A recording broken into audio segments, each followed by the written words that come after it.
Subscribe कीजिए One India YouTube Hindi channel, bell icon दबाइए और पाइए सबसे पहले खबरें। मैं शिवकांत गौतम आप सभी का स्वागत करता हूं। रामायण का नाम जहन में आते ही हमें भगवान श्री राम याद आते हैं, माता सीता याद आती है, बजरंग बली हनुमान भी याद आते हैं, रावण भी याद आते हैं। रावण के बिना रामायण अधूरी है। लेकिन एक ऐसा पात्र जिसको सब भूल जाते हैं, वो थी रावण की पत्नी मंदोदरी। मंदोदरी को जब भी कोई याद करता है तो यही सोचता होगा कि वो रावण की पत्नी थी, लंका की पटरानी। और जिस तरीके से वो लंका का एक दर्पण हमारे सामने आता है, सबके दिमाग में यही चलता होगा कि मंदोदरी तो बड़े ऐशो आराम से रहती होंगी। मंदोदरी आखिर थी कौन, कहां से आई? विभीषण से शादी मंदोदरी की हुई थी। क्या आप ये कहानी जानते हैं? अगर नहीं जानते तो हम बताएंगे कि किस वजह से मंदोदरी ने विभीषण से शादी की और रावण ने किस तरीके से मंदोदरी को हथियाया। चलिए चलते हैं मंदोदरी के पास यानी कि भूतकाल में और बताते हैं कि आखिर मंदोदरी आई कहां से, मंदोदरी का भगवान शिव से क्या नाता था और क्या श्राप दिया था माता पार्वती ने मंदोदरी को। ये पूरी की पूरी कहानी हम आपको बताते हैं। मंदोदरी जैसे ही नाम आता है, हमारे जहन में एक ऐसी रानी की तस्वीर उभर आती है जिसके चरणों में दुनिया के हर ऐशो आराम थे। एक अप्सरा की पुत्री जो अत्यधिक खूबसूरत और आकर्षक है। एक ऐसी समर्पित रानी जो स्वयं असुर सम्राट रावण की पत्नी है। सोने की लंका की महारानी मंदोदरी रामायण की कहानी का एक पात्र जिन्हें कभी ठीक से समझा ही नहीं गया। उनकी पहचान हमेशा लंकापति रावण की पत्नी तक ही सीमित रही और रावण की मृत्यु के बाद उनका अध्याय जैसे समाप्त ही हो गया। रामायण की कहानी की बात करें तो अधिकांश लोग केवल भगवान राम, माता सीता और रावण के विषय में ही जानने की जिज्ञासा रखते हैं। लेकिन बहुत ही कम लोग हैं जो ये जानने की कोशिश करेंगे कि आखिर रावण की मृत्यु के बाद मंदोदरी का क्या हुआ। अगर आपके दिमाग में भी ये प्रश्न आ रहा है और इस विषय में आप जानना चाहते हैं तो हम आपको बताते हैं कि लंकापति रावण की मृत्यु के बाद और विभीषण को राजपाट मिलने के बाद मंदोदरी का जीवन कैसा रहा। मंदोदरी का जन्म और उसके परिवार के बारे में हम आपको बताते हैं। हिंदू पुराणों में एक कथा दर्ज है जिसके अनुसार मथुरा नाम की एक राक्षसी कैलाश पर्वत पर गई। कैलाश पर्वत पर भगवान शिव धूनी रमाए बैठे थे। उन्होंने राख से अपने आप को लपेट रखा था, जिस तरीके से वो रहते थे भस्म में। पार्वती जी वहां पर नहीं थी। माता पार्वती का ना होना, भगवान शिव का अकेले तप करना मथुरा राक्षसी को उनकी तरफ आकर्षित कर गया। उन्होंने भगवान शिव को आकर्षित करने के लिए कई तरीके अपनाए। उनके सामने नृत्य किया, उनको रिझाने की कोशिश की और उसी वक्त पर माता पार्वती भी वहां आ गई।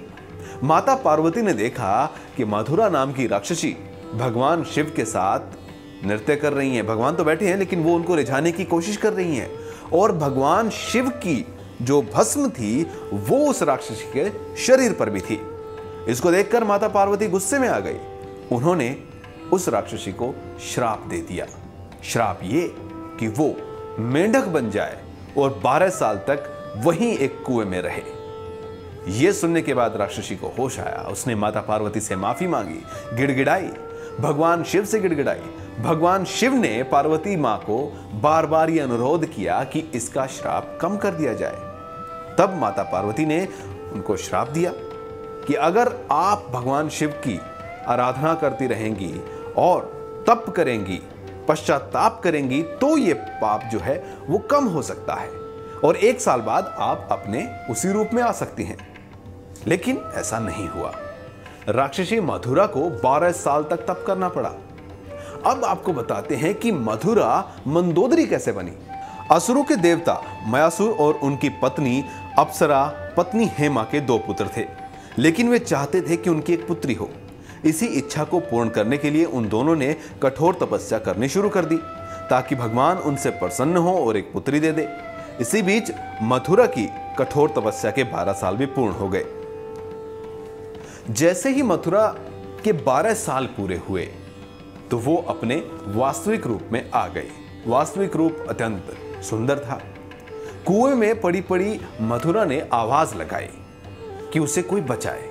वहीं पर मयासुर और उनकी पत्नी हेमा तपस्या कर रहे थे। उन्होंने ये आवाजें सुनी और कुएं से मथुरा को बाहर निकाला और उसको ही अपनी पुत्री बनाकर मंदोदरी बना लिया। अब आपको बताते हैं कि रावण और मंदोदरी की शादी कैसे हुई। रावण जो कि लंकापति थे, वो राजा जो कि असुरों के राजा मयासुर थे, उनसे मिलने के लिए गए। वहां पर जाके उन्होंने देखा कि बहुत ही सुंदर है उनकी पुत्री और उन्होंने अपने विवाह का प्रस्ताव मंदोदरी के सामने रख दिया, लेकिन मयासुर ने मना कर दिया।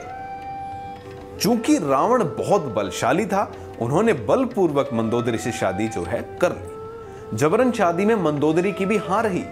मंदोदरी ये जानती थी कि राक्षस राज रावण अपने कर्मों की वजह से विनाश की ओर बढ़ रहा है, लेकिन फिर भी अपने पिता को और अपनी माता को और अपनी प्रजा को बचाने के लिए मंदोदरी ने रावण से शादी कर ली। रावण से शादी के बाद जब वो लंका पहुंची, वहां पर भी उन्होंने भगवान राम की और माता सीता के अपहरण की जो घटनाएं थी, उन पर रावण को बहुत समझाया कि वो माता सीता को भगवान श्री राम के हवाले कर दे, लेकिन रावण नहीं माना।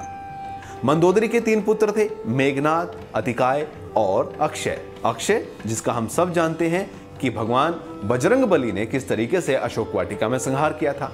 मेघनाद भी मृत्यु को प्राप्त हुए, अतिकाय भी मृत्यु को प्राप्त हुए, लेकिन रावण जब आखिरी बार लड़ने के लिए भगवान राम के सामने गया तो मंदोदरी ने कामना की कि वो जिंदा वापस आए और एक बार फिर से समझाया कि माता सीता को वो भगवान श्री राम के हवाले कर दे, लेकिन रावण नहीं माना। रावण की मृत्यु के पश्चात मंदोदरी खुद उस स्थान पर गई जहां पर रावण का वध हुआ। रावण के शव के पास वो पहुंची। वहां पर उन्होंने लंका को देखा, लंका के लोगों को देखा, लंका की प्रजा को देखा, लंका के राक्षस जो लोग थे उनके शवों को देखा और वो बहुत दुखी हुई। लेकिन भगवान श्री राम का अलौकिक रूप भी उन्होंने देखा। भगवान श्री राम ने मंदोदरी से कहा कि आप अपना राजपाट संभालें। विभीषण को क्योंकि वो राजपाट दे चुके थे, इसलिए उन्होंने अनुरोध किया मंदोदरी से कि वो विभीषण से शादी कर ले। लेकिन मंदोदरी ने यह फैसला तुरंत नहीं माना। मंदोदरी वापस लंका में आई। अपने आप को उन्होंने कपाट बंद करके एक भवन में बंद कर लिया। बहुत दिनों तक वो उस भवन के अंदर रही, ना किसी से बात की, ना वो बाहर आई। उसके बाद उन्होंने फैसला लिया कि वो बाहर आएंगी और विभीषण से शादी करेंगी। तब बाहर आने के बाद उन्होंने विभीषण से शादी की और लंका को, जो कि असुरों की एक लंका थी, उसको एक सही दिशा में ले जाने के लिए विभीषण के साथ मिलकर आगे काम किया। तो ये थी मंदोदरी की पूरी कहानी। किस तरीके से भगवान शिव को रिझाने के चक्कर में पार्वती माता से श्राप लिया, फिर मयासुर की बेटी बनी, फिर रावण से जबरन शादी हुई और उसके बाद भगवान राम के कहने पर विभीषण से उनकी शादी हुई। ये कथाएं पौराणिक हैं। इनमें अगर कोई छोटी मोटी भूल या क्षमा हम चाहते हैं उसके लिए, अगर कोई छोटी मोटी भूल हो, लेकिन हमारी तरफ से हमने आपको पूरी कोशिश की मंदोदरी की कहानी बताने की। फिलहाल इस वीडियो में इतना ही। वीडियो अगर आपको पसंद आए तो इसे लाइक कीजिए, शेयर कीजिए और हमारे चैनल्स को सब्सक्राइब कीजिए।